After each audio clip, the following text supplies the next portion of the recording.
How's it going, guys, and welcome to another video. Axel Williams is back and excited to bring you all another video. Welcome back, guys and dolls. I said guys and dolls. It's your man JM in the hood.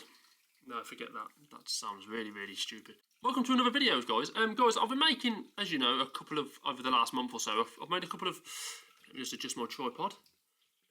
That's right. Guys, over the past couple of months or so, as you know, I've made a couple of wrestling videos, a couple of videos based on the WWE, certain topics, you know, how people perceive wrestling, how people view WWE, and also the biggest mistake in the history, in my view, of WWE. So I suppose it's only right that I actually make a video about John Cena, given the fact that John Cena is basically in the final months. Obviously, he's going to be there for another year, but the final months in terms of his career, really, isn't it? In WWE, he's going to be leaving, he's going to be retiring, and I just wanted to talk about some of the fine memories that I personally have of John Cena. Now, starting off, obviously, John Cena's been through certain areas within the WWE, hasn't he? He's been through certain areas in the WWE where, I wouldn't say his character has specifically changed, but it has changed to a degree. You know, you had, when he obviously first started off, his first little thing was the Dr. Thugonomics. I do remember that, Dr. Thugonomics, and then he was all about hustle, loyalty and respect. And John Cena became quite an inspiration, didn't he? And he's had some great moments along the way, hasn't he? We all remember, of course, when he beat the Big Show to claim the United States Championship. I'll always remember when he unveiled that new WWE title as well, the one with a spinning W on it. It was literally like, he presented it in the ring, it was hanging, and he's got like a spinning W. He's done obviously that, he's done so many cool things. He defeated Shawn Michaels at WrestleMania.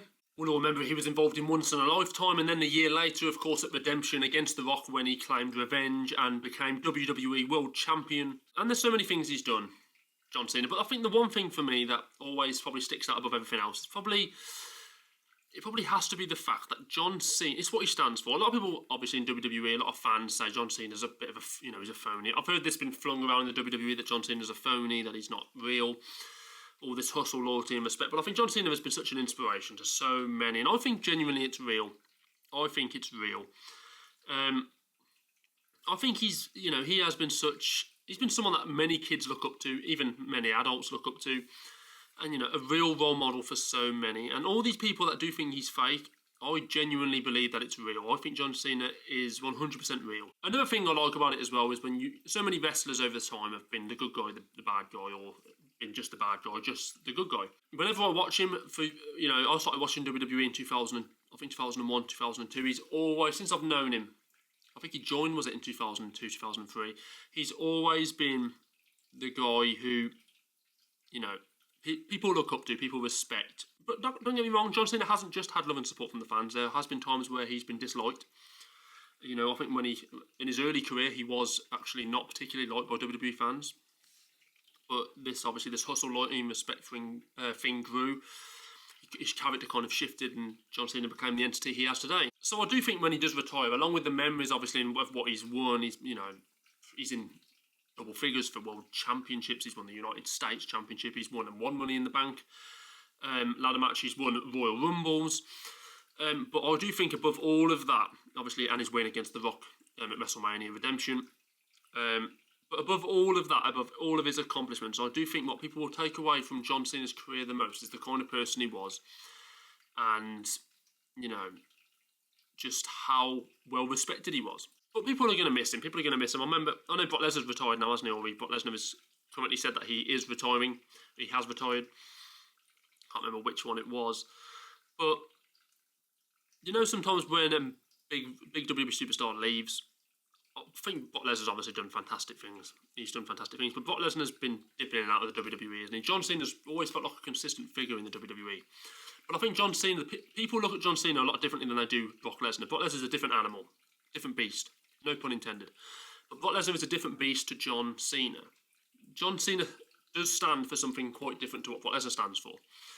You know, Brock Lesnar's all about this aggression and causing pain. He doesn't really care about the people. He doesn't really care as long as he's winning matches and causing carnage. John Cena's all about this respect and loving people and, you know, never giving up. You know, be your best self. That kind of mentality. And, you know, that's what I think stands John Cena out from so many. Over the years, there's been so many wrestlers that have come back and left, or just retired. You know, Edge, like I said, Brock Lesnar. You've got Stone Cold Steve Austin, but John Cena feels different. John Cena does feel different. I think when he goes, it will feel different, just because of what he stood for. And who knows, he might come back. So many wrestlers have come back for one-off matches. So many wrestlers, Stone Cold Steve Austin's come back for a one-off match. Was it against Kevin Owens at WrestleMania? I think Edge has been back a couple of times. Brock Lesnar says he's retired now, or he's packing it in. I think you give it a couple of years. Brock Lesnar might get, or even a year, 18 months. Brock Lesnar will get bored and he'll probably come back. They'll have like an episode of Monday Night Raw where someone's in the ring saying, "I'll fight anybody in the locker room. I'll fight anybody in the locker room. Nobody can beat me." And then all of a sudden, Brock Lesnar's music will come on. Everyone will be like, "Oh, Brock Lesnar's back," and that's happened a few times. Yeah.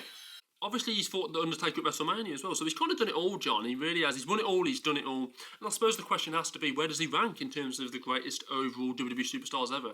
I mean, there's going to be people out there that are more passionate about wrestling than I am. I do watch wrestling. I know quite a lot about wrestling, but it's not something that I actually, religiously watch, but I do keep an eye on it. I do keep an eye on it because it's something I used to watch when I was a kid, so I've kind of, followed through. I followed, not in that way. No, I haven't followed through in that way. I know all the WWE superstars and stuff like that, and where does John Cena rank? That's the question you've got to ask yourself now. Where does John Cena rank in the grand scheme of things? Is he in the top 3 greatest wrestlers of all time? Top 2? Is he the best?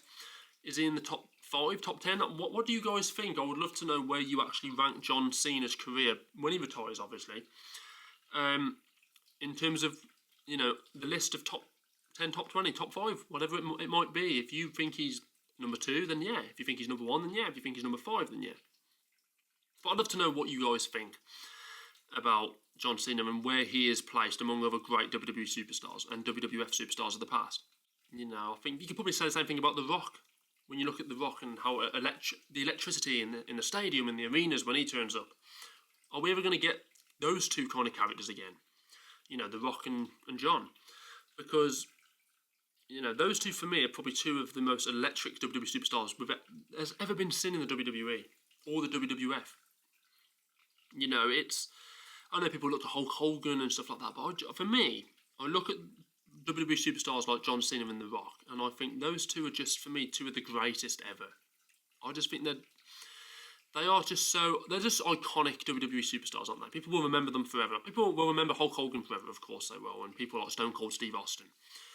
But, Bret Hitman Hart. But I just think that The Rock and John Cena are just, for me, on another level. But guys, give me your thoughts. John Cena's career, where does he rank in terms of the greatest WWE superstars and WWF superstars in history? Where does he rank? Love to hear your thoughts. Put it down in the comments below, guys. Thank you so much for watching this video. Like I said, of course, what was I going to say? But yeah, guys, where does he rank? Where does John Cena rank in the grand scheme of things in the WWE? Give me your thoughts. Put it down in the comments below. Like and subscribe to the channel as always. And I was going to say as well, not sure if I mentioned it prior in a previous video, but I am going to be doing some voiceover kind of videos soon as well. So like some funny voiceover comedy videos. It'll be quite a different voiceover to what you're used to. A lot of voiceovers you see is someone talking over someone else, but in kind of like a normal way. I'm going to be trying to actually copy and like mimic the emotions and the sounds of these people as well. So it'll be something quite different. I'm looking forward to it, to be fair, bringing you some kind of funny voiceover work on some famous films. So look out for that. And guys, remember, like I said about a moment ago, like and subscribe. I will see you very soon. But remember to put the comments below where you think John Cena ranks in the history of the WWE and the WWF. Do you even like him? Are you glad he's retiring? Do you wish he would have stuck around for a few more years yet? Do you think he could have stuck around for a few more years? Or do you think he should have kicked it a few years ago? Whatever you think, wherever you stand, put it down in the comments below. And I will see you guys very soon for another video. Ta-ta for now.